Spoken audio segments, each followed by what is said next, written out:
I have a brand new shiny tax for all of you to pay for the rest of your lives. What?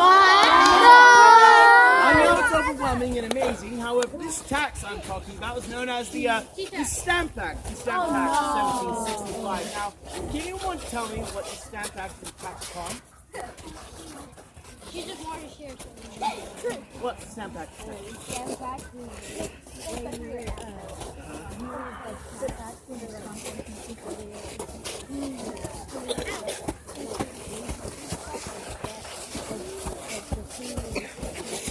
Now, can you tell me what the stamp tax is taxed upon? I'll give you a hint. What do you put stamps on? paper. Envelope. Envelope. Yes, correct. Step forward. You put stamps on pieces of paper. See, stamp tax is taxed upon all paper goods, Bibles, almanacs, documents. Now, scholars, let's see, can you tell me in what year the Stamp Act of 1765 was enacted? What? That's correct. Now, can you tell me why King George III sent out these taxes upon the colonies? You may.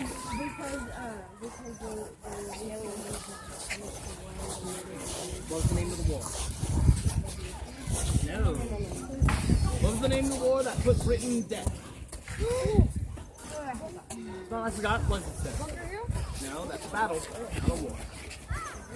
The French and Indian War put Great Britain in debt, which made King George III send out all these taxes upon these colonies here. Now, can you tell me, could you explain to someone, or could you send someone to go to Parliament and explain your situation to them?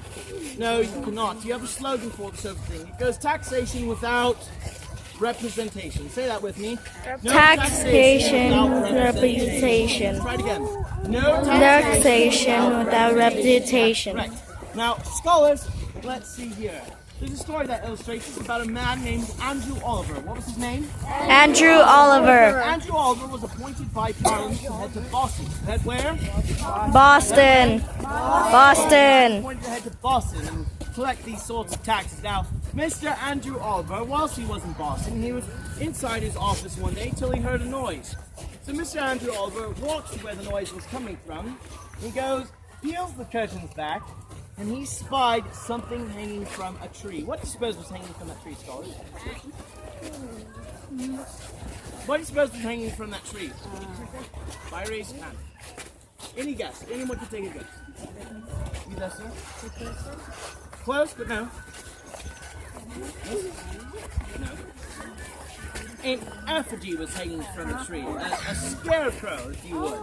And it was a representation of him, and it had a sign on it that said, "Death to anybody who dares pay the stamp tax." Now, Mr. Andrew Oliver was quite frightened by all this, so he closed his curtains and he tried to run downstairs to see what all the commotion was about, but sure enough, an angry mob with torches and pitchforks, they came and burnt his house down to the ground, and he was lucky enough to escape with his life. Now, scholars, in a brief moment, I'll be needing 4 volunteers. Not now, in a brief moment. Oh, that's amazing. Okay, all of you listen. Yes, I'm going to be needing 4 volunteers in a moment. Those that can read and project, but we're going to be doing a bit of a playwright. Can anyone tell me by raise of hand what a playwright is? Miss Nevada. A playwright is something.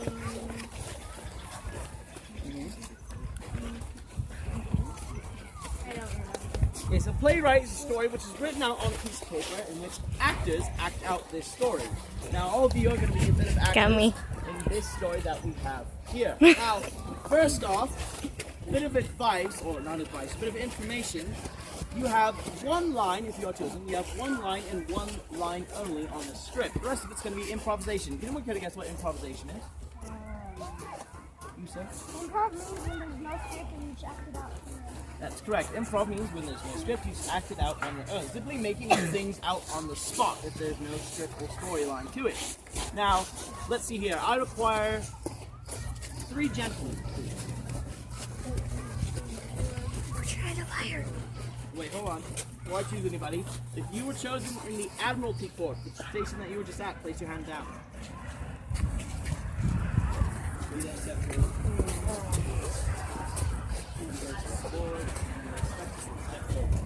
Right. I'll be standing right over here for my left. So now I require one lady.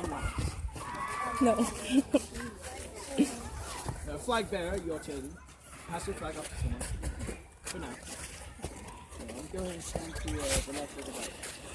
Now, this is what we're going to imagine. We're going to imagine this setting here is Andrew Oliver's office. Now, before we begin, we're going to be giving each of you a shilling. Hi. Now, you have a choice, however, with the shilling. You'll be given an option to pay the tax or to not pay the tax or to that before. Do you understand?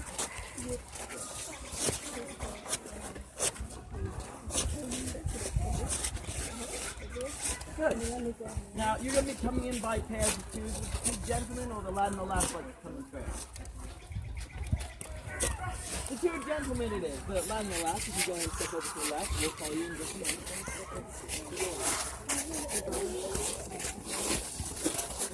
Step over one more. One more step over, both of you to your left. Good. Now, these two gentlemen have entered inside the office of Mr. Andrew Oliver. I'll be Mr. Andrew Oliver. You, sir, what is your name? Take the script. Take the script. You there? What's your name? Say it a bit louder. No. The first name. Captain Snow. You, sir, why have you brought this dreaded weather? And, sir, why have you stepped into my office, sir? Read it a bit louder.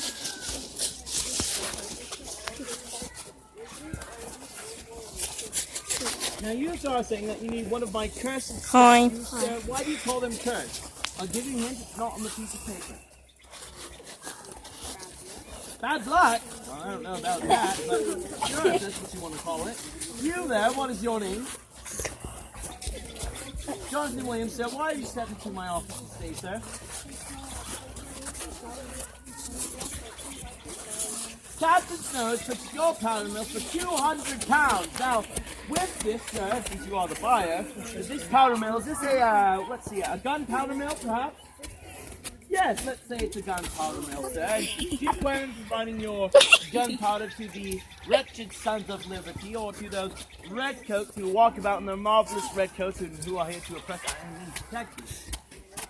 That's correct. You, sir, protect the redcoats and you plan on providing your gunpowder to them. Now, with this, since you want to buy it from Mr. Jonathan Williams here, that would be a shilling from each of you to pay for the stamp tax. You see, you sign a document. What the heck are you doing? So that would be a shilling from each of you.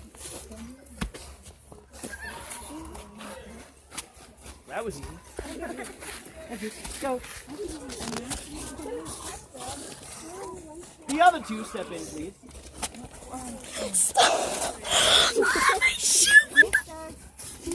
I hate you. Sorry.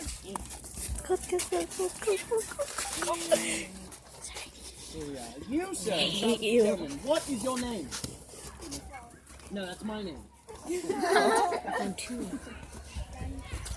Well, that's weird. Daniel Wilson, sir. Why have to you be said like to my office? They read it as I loud have as to you be can. like this. Okay, cool. A marriage license? Well, congratulations, sir. Congratulations on the wedding. Darlene isn't happy. It's exciting news. I know it's very exciting. Now, how long for it last? What was it? Cold. 1 day? My husband said, did you at least ask your father if you could marry her? No? Oh, no. Does he come from a rich family or a poor family?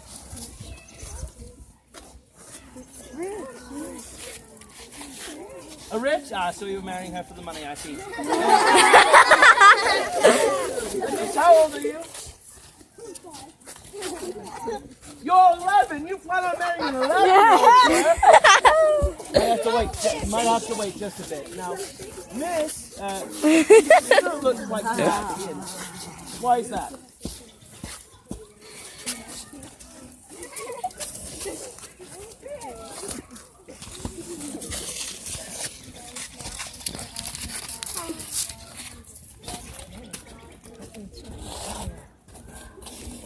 Correct, you say, render to God those things that are of God, but, I mean, I believe you're quoting the Bible there, therefore, render to Caesar those things that are of Caesar, and I think it's safe of me to say, render the king those things that are of the king. And since these are the king's new lands, I suppose that you would like to just pay your taxes and be along with your married new life. Now, if you refuse to pay, get married illegally, there might be a price for that. You see, this man will most likely be arrested, and you'll spend time in jail. You will spend time in jail. For the man you love. Look at his face! Now, all this can be perfectly avoided if you simply pay the stamp tax and get married. Right?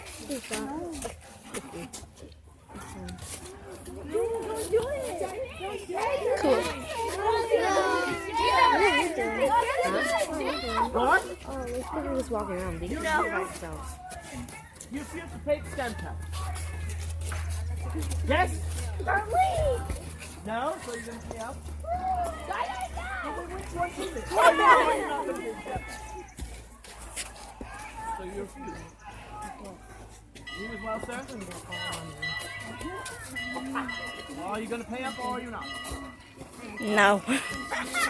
It's a no. Scholars, these two have done. These two have done something that Americans did early on, which is standing up for their rights. Indeed, and as a reward for this, they get to keep their feeling for the rest of the day. Give them a round of applause, please. You go ahead and step back in line.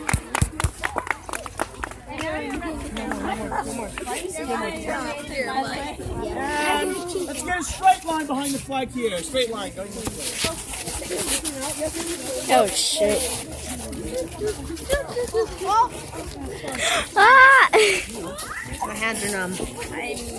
Your hands are numb. My foot is cold because you threw. I hate you. Okay. Walk slowly. Yeah, and Oh my god, this snow is so light.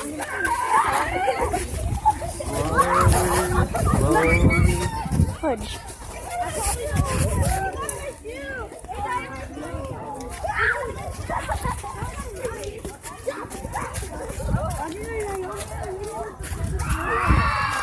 I live in two places at once. Cool. Wait. I forgot I was on camera. Oh, shoot.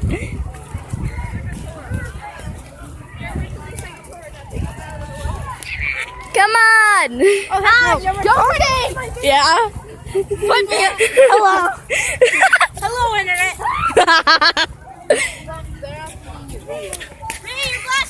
You're in. Wait. Keep walking. Ow, shoot! I got. Very slippery here. Sally, help me.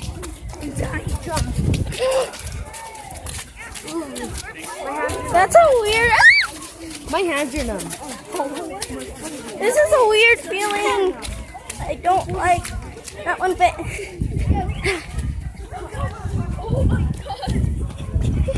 Hi, James. Hi. This is how you clean your shoe. Brenda. There you go. Oh, shoot.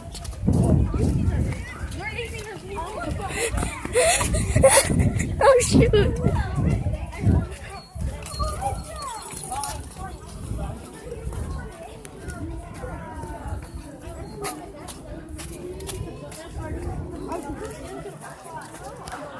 No, it's not actually. We're going now.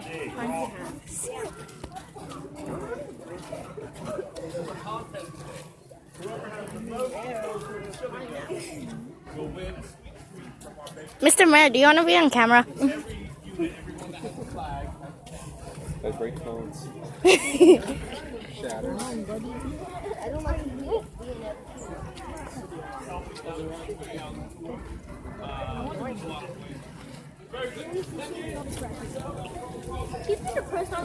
No, his stomach hurts. Mine does too. He's like James. Well, before.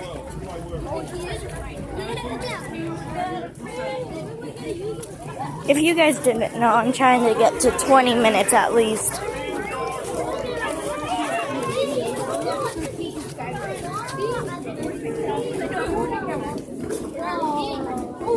Hi, Cami. Again. Cami. Cammy. Hi. Jeremiah. Hi. Hi. You're on camera. Hi. Excuse me. Blacksmith. Oh my god, they come from the past to Brenda, move out of the way. Tiniest ones in the front, taller ones behind. I'm tiny. Tiniest ones in the front, taller ones behind. I'm tall. I'm tall. And I need everyone's attention because I need everyone as silent as possible. Because not only do I have 70 plus children, I also have a raging hot forge. Now, welcome to Master Rolaine's blacksmith shop. I do have the title of blacksmith, even though I am a general smith and I have many titles. Smells. As a general smith, Brenda, I move out gain of the a way. title from each of the metals that I work with. When I work with iron and steel, I gain the title of blacksmith because they are known as black metals. When I work with silver, and I do work with silver, I gain the title of silversmith. On very rare occasion, I do work with gold, and I would gain the title of goldsmith. I do work with another metal known as copper, and I gain the title Coppersmith. of nay, it is not coppersmith. I thought proper British would know this. We're It is not actually British. redsmith, because copper is known as the red metal. Oh. Now,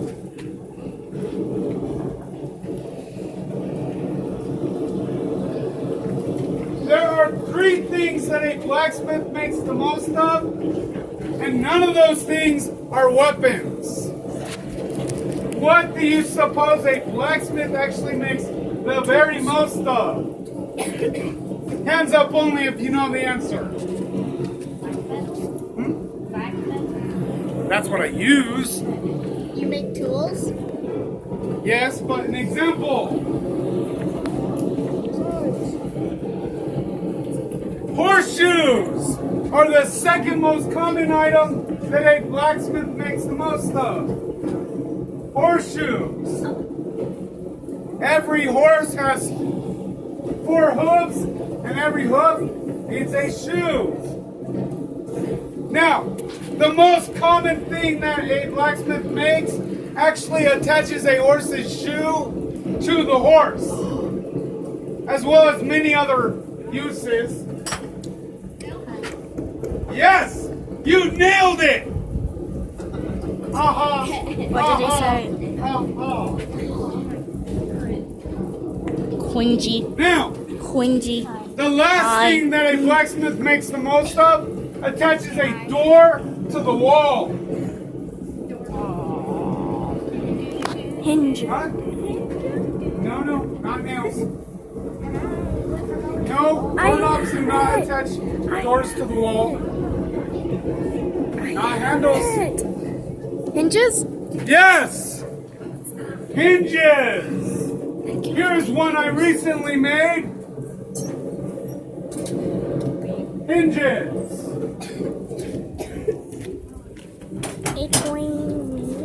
Now, steel is a very strong substance, and it does not bend easily.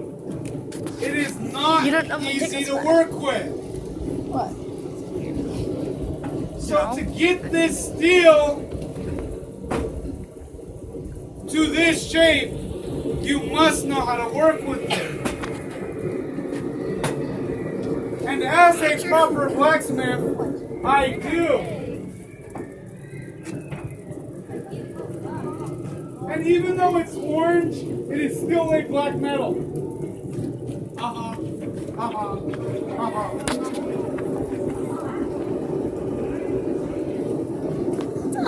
Hold it.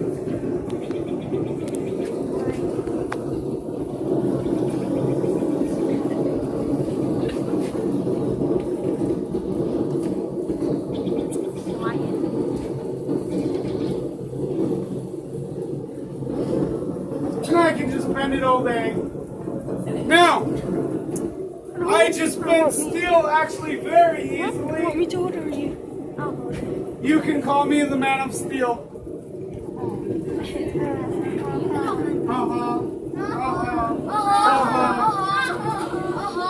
Now,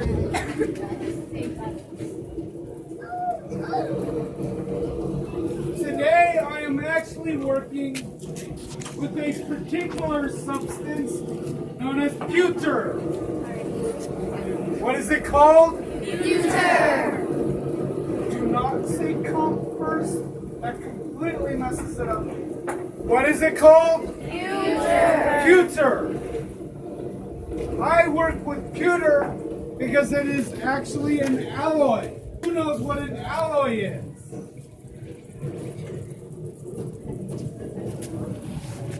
Nay, it is not a type of rock or just a metal. Type of substance?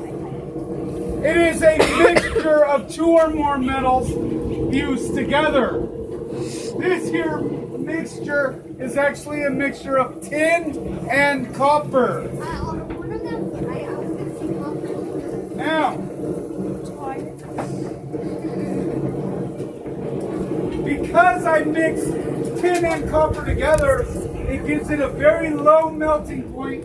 Hi, That Isaiah. can be reached right over a campfire. Now, I am going to pour this liquid pewter onto the plate, and I would like all of you to count to the number 7. When it hits the plate.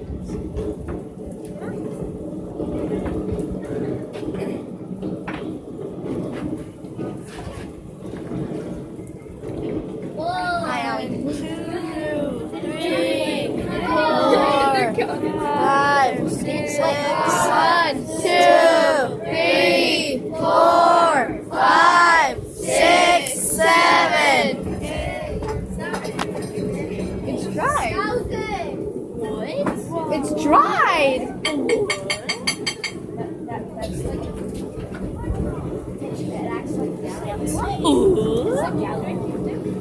It is not.